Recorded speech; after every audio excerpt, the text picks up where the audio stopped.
Grand Rapids, 8,000 people, proud birthplace of Judy Garland. Seems the perfect place to raise a family.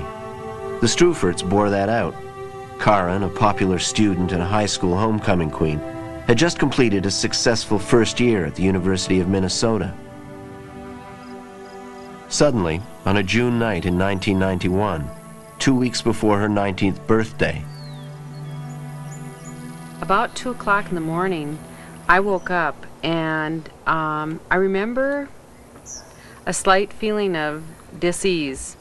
Not really sure why, but just aware that Karen was not in yet. And I did go and check just to be sure, and I was thinking it was kind of late. I had stayed at my friend's house that night, on Friday night, and when I got home on Saturday morning, I got home at like 10 in the morning, and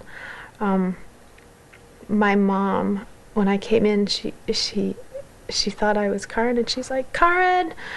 And I'm like, "No, it's Emily." And no one knew where she was, and I didn't know, and then and then it just really got worse and worse really quickly, and just people started to come over, and everyone was really worried, and it just like escalated so fast. Over the next 4 days, police and firefighters coordinated hundreds of volunteers in an inch-by-inch search of the Grand Rapids area. By the afternoon of the third day, there was no place you could go in this community. There was no place you could be and not see her face or not hear her discussed.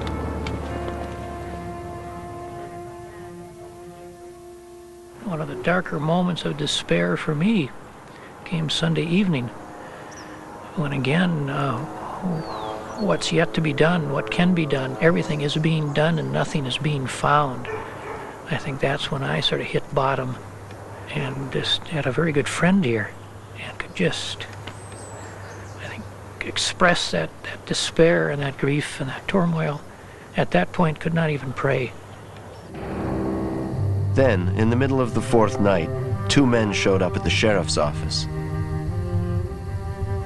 Guy Sullivan and James Swanson came in separately. Each offered information implicating the other. They led police out of town to a clearing in the woods and a shallow, freshly dug grave.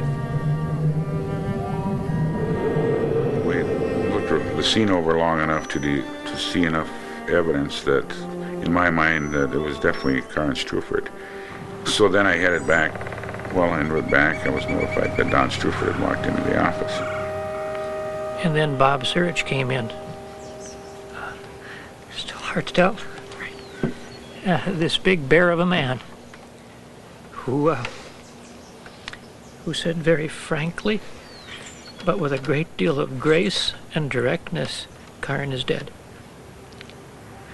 All I remember next is being in his arms, this big bear picking me up.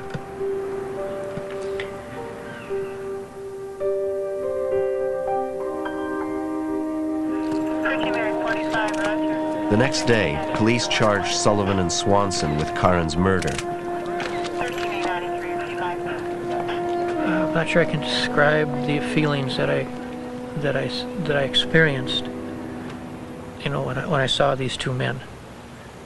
I'm not sure I can put that into words. Yeah, I agree, anger doesn't do it justice.